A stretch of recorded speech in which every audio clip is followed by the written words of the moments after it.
அருட்பெருஞ்சோதி அருட்பெருஞ்சோதி தனிப்பெருங்கருணை அருட்பெருஞ்சோதி. வள்ளல் பெருமானுடைய பிறந்த தினத்தை முன்னிட்டு அல்லது அவரது அவதாரத்தை முன்னிட்டு நாம் இந்த நிகழ்வினை இங்கே நிகழ்த்தி கொண்டிருக்கிறோம்.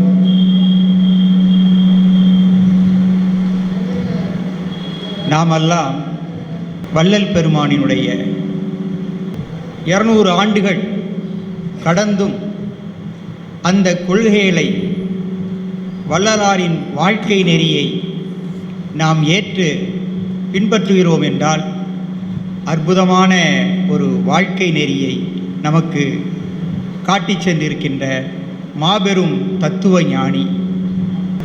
இந்த வள்ளலாரை பற்றியும் அவரது கோட்பாடுகள், வாழ்க்கை நெறி, நமக்கு காட்டிய வழிமுறைகள் இவற்றையெல்லாம் நான் அறிந்து கொள்ள நினைத்தது அல்லது அறிந்து கொள்ளக்கூடிய வாய்ப்பு கிடைத்தது 9ஆம் நிலை படிக்கின்ற காலத்தில்தான். உயர்நிலைப் பள்ளியில் 9ஆம் வகுப்பு படித்து கொண்டிருக்கின்ற பொழுது அண்ணாமலை பல்கலைக்கழகத்தில் வணிகவியல் துறை பேராசிரியராக பணியாற்றி ஓய்வு பெற்று இன்றும் வள்ளலாரை பற்றி உலகெங்கும் தனது கருத்துக்களை கூறக்கூடிய ஒரு அன்பர் பேராசிரியர் நமச்சிவாயம் அவர்கள்தான் முதலாக எனக்கு வள்ளலாரை அறிமுகப்படுத்தி வைத்தவர். என்றைக்கு அவரை சந்தித்தனோ எங்கள் பத்தமடை ராமசேசியர் மேல்நிலைப் பள்ளியிலே வந்து வள்ளலாரை பற்றி ஒரு உரையாற்றினார்கள். அருட்பெருஞ்சோதி அருட்பெருஞ்சோதி தனிப்பெருங்கருணை அருட்பெருஞ்சோதி என்ற அந்த அருமையான வாசகத்தை எங்கள் கையிலே கொடுத்தார்கள். நான் தொடர்ந்து இன்று வரை என்னுடைய பல புத்தகங்களில், குறிப்பாக எனது நோட்டுகளெல்லாம் எழுதி வச்சிருப்பேன். நான் படிக்கின்ற காலம் முழுவதும் அந்த அருள் வாக்கு என்னோடு தொடர்ந்து பயணப்பட்டு கொண்டிருக்கிறது. அதன் பின்னர் கல்லூரி வாழ்க்கை, அதன் பின்னர் இல்லற வாழ்க்கை, இப்படி பல நிலைகளை தாண்டி செல்கின்ற பொழுது எனக்கு வள்ளலாருடைய தொடர்பு கொஞ்சம் கொஞ்சமாக என்னை நோக்கி வந்து கொண்டிருப்பதாக நான் உணர்ந்தேன். குறிப்பாக எனது கல்லூரி படிப்பை முடித்துவிட்டு பாண்டிச்சேரியிலே பணியாற்றுகின்ற பொழுதுதான் அதிக நெருக்கமான ஒரு உறவு வள்ளலாரோடு எனக்கு ஏற்பட்டது.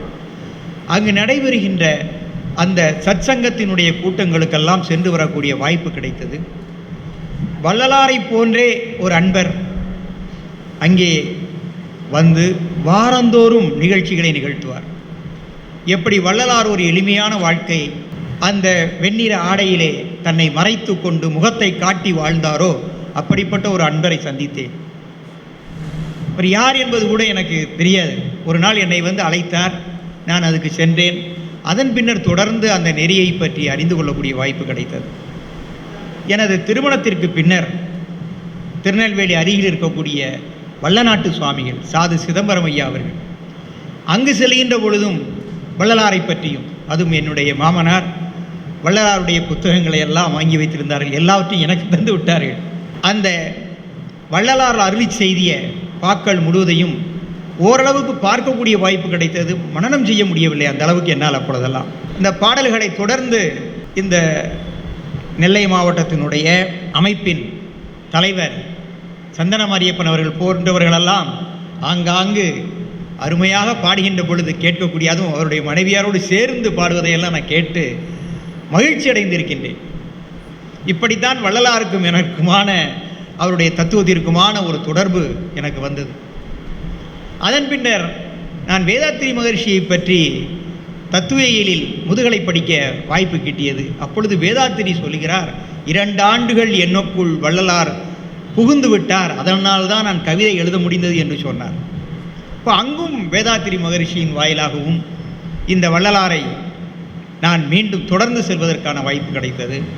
2 ஆண்டுகளுக்கு முன்பு ஒரு முறை வள்ளலாருடைய இதுபோல அவதார விழாவிலே அல்லது அவருடைய அந்த நிகழ்ச்சியிலே கலந்து கொண்டு உரையாற்றுகின்ற வாய்ப்பையும் இதனுடைய செயலாளர் நமக்கு வாய்ப்பினை கொடுத்திருந்தார்கள்.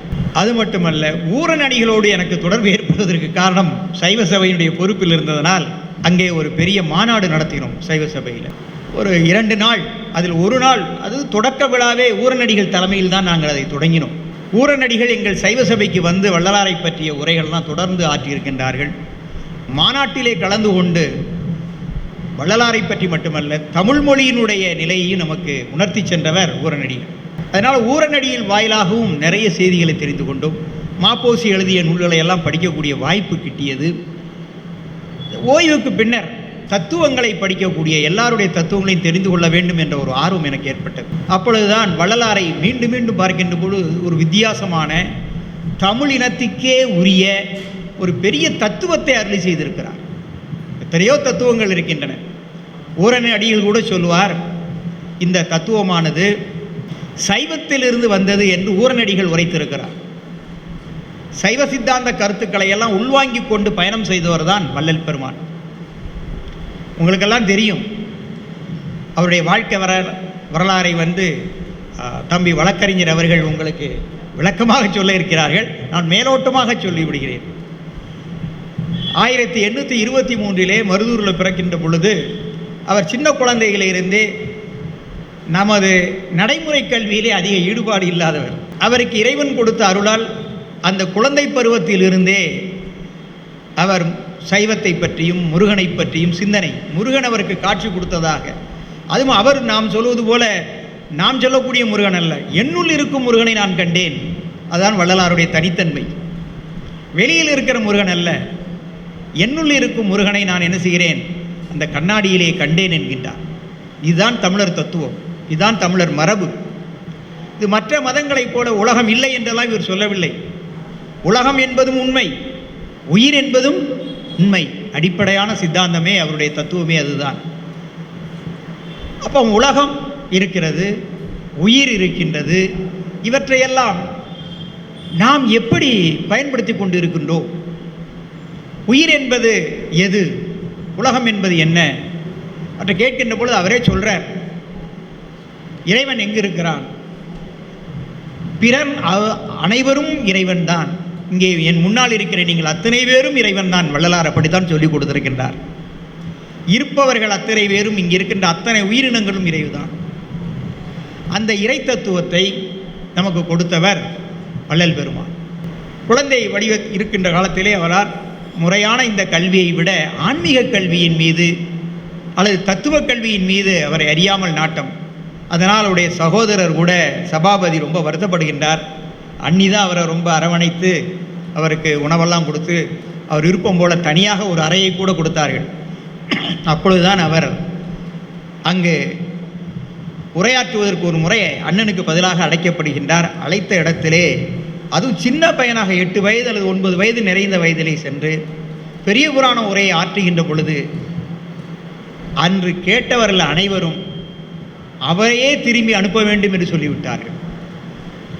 அப்படிப்பட்ட குழந்தை பருவத்திலேயே இந்த தத்துவ ஞானமும் மொழியின் மீது அதை ஆளுகின்ற தன்மையும் அவருக்கு கிடைத்திருக்கின்றது. அதை அறிந்த பின்னர் அவருடைய சகோதரர் அவரும் ஆச்சரியப்படுகிறார். மறைந்திருந்து இந்த வகுப்பை கேட்கிறார்.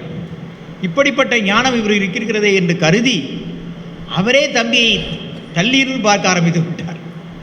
இருந்தாலும் அவர் தனது பயணத்தை தொடர்ந்து புராணங்களில், இலக்கியங்களில், தத்துவங்களில் எல்லாம் செலுத்தி பல உரைகள் ஆற்றியிருந்தாலும் அவற்றை தாண்டி வெளியே வந்து விடுகிறார். ஏற்கனவே இருக்கக்கூடிய சமயங்கள், சடங்குகள் அவற்றையெல்லாம் மீண்டும் மீண்டும் பார்க்கிறார். ஆனால் ஏதோ ஒன்று அவருக்கு அதில் தடையாக இருப்பதை தெரிகிறது. இந்த உயிரினத்தில் இருந்து இந்த உயிரினங்களை எல்லாம் ஒன்றாக பார்க்கின்ற தன்மை இருக்கிறதா? இங்கே சமய வேறுபாடு இருக்கிறது, அதுபோல ஏற்றத்தாழ்வுகள் இருக்கின்றன. இவற்றையெல்லாம் காணுகிறார். அடிப்படையாக மனிதனுக்கு தேவை ஒழுக்க நெறி என்பதை உணர்கிறார். எல்லாவற்றிற்கும் மேலாக பிற உயிர்களை நேசிக்க வேண்டும் என்று உணர்கிறார். அதற்காகத்தான் அவர் சுத்த சமரச சன்மார்க்கம் என்ற ஒன்றை உருவாக்கிறார்.